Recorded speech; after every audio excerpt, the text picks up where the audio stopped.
Les acteurs locaux de Luinja et Bourigny, autorités locales, chefs de groupement, les cadres éducatifs, le pool de l'inspection primaire et secondaire, les CECOP, les chefs d'établissement, les acteurs de la société civile, le représentant des élèves encadrés dans les tutorats dans la zone de santé de Moana, un territoire de Mwenga, viennent de participer dans un atelier de réflexion avec les leaders communautaires ce samedi 18 juin 2022 dans la salle de réunion de la chefferie de Luinja. L'objectif de cette activité est de co-développer les réponses aux crises affectant les secteurs éducationnels dans ces entités territoriales décentralisées. Financé directement par les salariés. Nous sommes dans un projet qu'on appelle les Limounou-Djibouya. Ceux qui vont faire leur projet, ils peuvent soumettre, ils peuvent impliquer, puisqu'ils vont se baser par exemple sur ça. Aujourd'hui, quand on va appuyer par exemple les féminines, le besoin réel c'est quoi? Il faut désengorger certaines salles et certaines classes. À ce moment-là, on peut le prendre, hein. On peut prendre peut-être les 40 enfants ou 50 enfants. La sécurité et l'insécurité, l'instabilité, manque de confiance, mesures locales d'atténuation. Nous avons parlé de organiser les séances de sensibilisation. Deuxième astérix, c'est organisation des formations des différentes couches. Troisième astérix, c'est le dialogue. Et enfin, créer l'esprit de dénonciation. Et risque le délaissement. Deuxième trait, l'abandon des enfants. Troisième trait, faible implication de la communauté. Et comme conséquence, le vagabondage sexuel, les mariages précoces, l'échec des élèves, fréquentation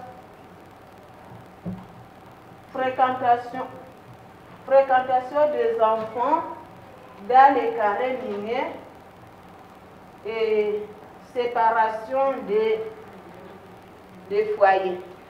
Nous tous, nous voulons l'éducation des enfants et une très bonne éducation, de bons enseignants, de bonnes infrastructures, un environnement accepté.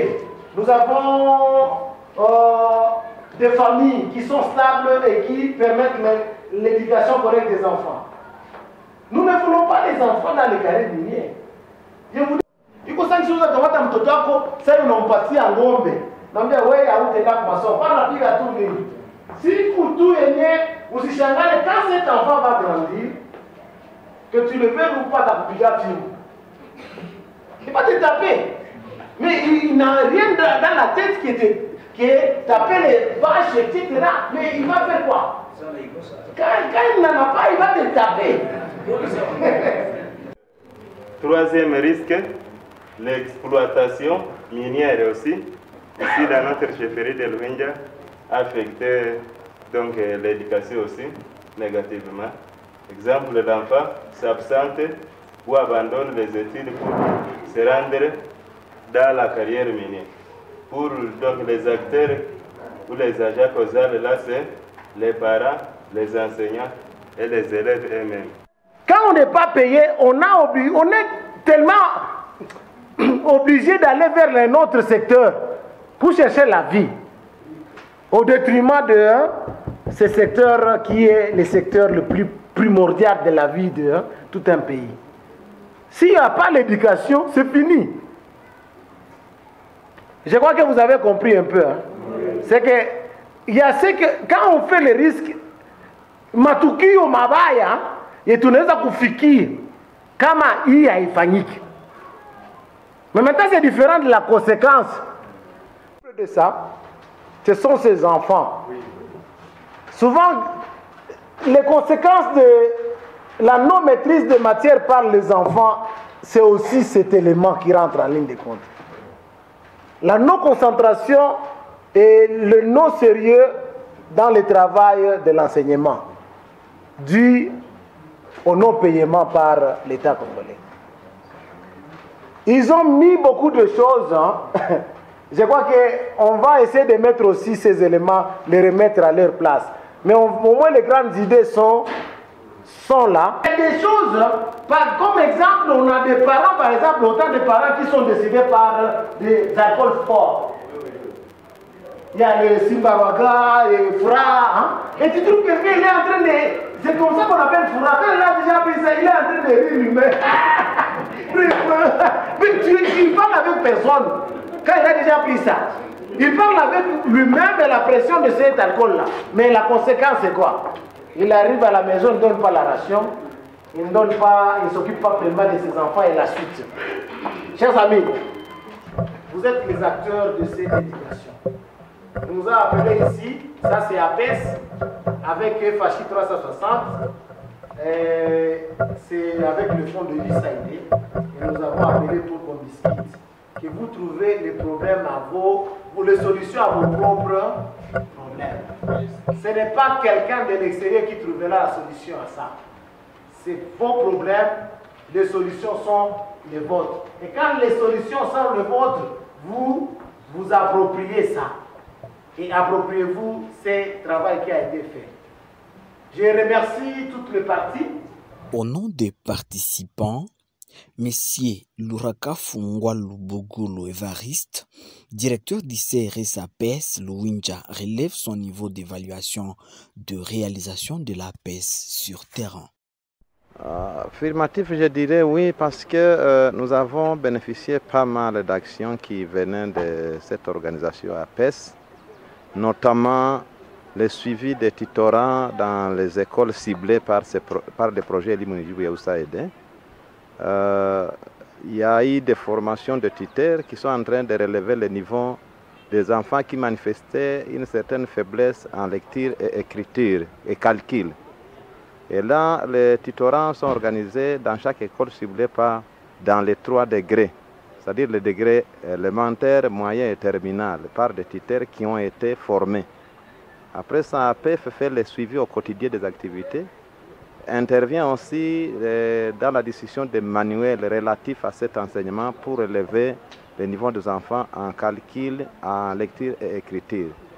Et actuellement, les écoles qui connaissent ce genre d'enseignement, ce genre de tutorants, sont en train de témoigner impact positif sur ces projets, car certains enfants qui manifestaient des lacunes grâce à ces séances de tutorat sont en train de se retrouver en lecture et en écriture et aussi calcul. Comme je viens de le dire, il y a un impact positif au point de vue capacité de ces élèves qui manifestaient des lacunes. Et aussi, il y a des manuels qui nous sont très importants que APES nous avait distribués. À son tour, M. Bahati Lufaranga, chef de groupement de Luchiga, plaide pour la réhabilitation des infrastructures scolaires. C'est vraiment positif par rapport aux recommandations de l'APES. Et c'est une structure qui est en train d'aider nos enfants. Et bien sûr, en voulant relever les capacités de nos élèves. Heureusement, la réalité ici sur terrain, surtout dans mon groupement, il y a beaucoup d'écoles en état de délabrement, d'autres n'ont même pas de pupitres suffisamment. Mais donc, tout cela entraîne l'échec pour ces élèves parce qu'ils n'étudient pas dans de bonnes conditions. Ils ne suivent pas les cours dans de bonnes conditions. Mais si il serait possible, je pouvais m'adresser au directeur de l'APES afin de voir sur quelle porte toquer, voir si on peut nous aider à équiper certaines écoles. Et pourquoi pas ne pas songer à la construction ou même à la réhabilitation. Bénéficiaire du projet Limonijibou USAID, l'élève Didier Baloumé de l'Epetiburi n'a pas caché son sentiment de satisfaction. Je m'appelle Didier Valoume. J'étudie à Népé-Tchibouri. Je suis un élève de 5e B. Nous avons reçu des livres dans notre école. Le projet Elimu Ndjibou est bénéfique pour nous. Je m'appelle Ayola Koulmouchi. Je suis encadrée dans le tutorat par la PES. Le projet Elimu Ndjibou est beau. Directeur d'APES, le professeur Deogracias Mastaki se réjouit du résultat de cette grande activité au courant de cette journée de réflexion. Il demande aux leaders locaux de s'en approprier et en vulgariser. Oui, au fait, on vient d'avoir une très bonne journée de réflexion où les acteurs locaux de deux chefferies, la chefferie de Luinja et celle de Bourigny, ont accepté de se réunir pour parler des questions relatives à l'éducation des enfants. Ce qu'on a constaté est que l'environnement dans lequel les enfants évoluent a une influence sur leur rendement à l'école. Les acteurs locaux ont parlé aujourd'hui sur les secteurs qui sont le plus touchés, les différents niveaux de risque pour chaque secteur, et à la fin on a pu définir des mécanismes locaux de réponse pour chaque risque. Et c'est ce qui était un peu le travail d'aujourd'hui ici à Luinja. Et je suis très satisfait que nous venons de produire un bon plan de réponse aux risques liés au secteur éducationnel. Et ça, c'est pour moi un pari gagné, puisque c'est dans le sens de la redevabilité. Nous avons présenté les activités que nous allons réaliser avec la communauté de deux chefferies. Et je vous rassure qu'aujourd'hui nous sommes très satisfaits du travail qui est en train d'être fait. Surtout, c'est un travail qui vise la qualité de l'éducation et ça touche directement les enfants qui ont des problèmes en écriture, en lecture. Vous trouvez un enfant qui avait des cotes médiocres et qui aujourd'hui peut facilement vous faire plus de 20%, 30% de plus sur ce qu'il avait avant. C'est grâce à ce travail que nous sommes en train de faire, d'accompagner les enfants après les écoles, après les cours. C'est que nous avons le tutorat dans les différentes écoles. Nous avons des tutorats au niveau des communautés où les enfants viennent aussi qui n'ont pas eu la chance d'aller à l'école. Mais aussi, ça nous donne un peu plus la joie puisque tout le monde s'implique pleinement dans les questions de violences qui sont faites au niveau des écoles. Et ça, c'est une satisfaction pour nous comme les autorités au niveau de l'entité ici, les autorités éducationnelles. Nous avons le directeur, les enseignants et même les élèves eux-mêmes commencent à dénoncer les cas de violences faites à l'enfant au niveau de l'école. Et globalement, nous avons plusieurs activités, comme j'avais dit. Quand j'avais lancé les activités de ce projet, je vous avais dit qu'on a des activités qui toucheront directement les enfants, mais il y a des activités qui vont toucher les encadreurs des enfants. Nous avons aussi des activités qui touchent les directeurs et les autres. Ce projet a permis de toutes les façons à appuyer certaines écoles en fourniture, et notamment des livres que nous avons donnés aux différentes écoles. Ça, c'est vrai qu'on ne va pas dire qu'à 100% nous avons atteint, comme nous avons encore pour la première phase 3 mois, mais nous sommes très convaincus aujourd'hui qu'il y a de très bons résultats. Et c'est vrai que nous avons pris des approches un peu plus locales. notamment comment on pallie sur le problème de la famine que les enfants qui restaient à l'école. J'ai dit que ma satisfaction est que c'est eux qui connaissent leurs problèmes et ils viennent de trouver des solutions à leurs problèmes. Je recommande qu'ils appliquent ce qu'ils ont dit pour améliorer la qualité de l'éducation des enfants, pour améliorer l'accès à l'éducation aux enfants. C'est que les enfants doivent être dans un environnement, et c'est eux-mêmes qui l'ont dit, qu'ils veulent un environnement plus accepté, plus stable. Le partenaire qui est FHI 360 et l'ISAID qui nous accompagne dans ce travail.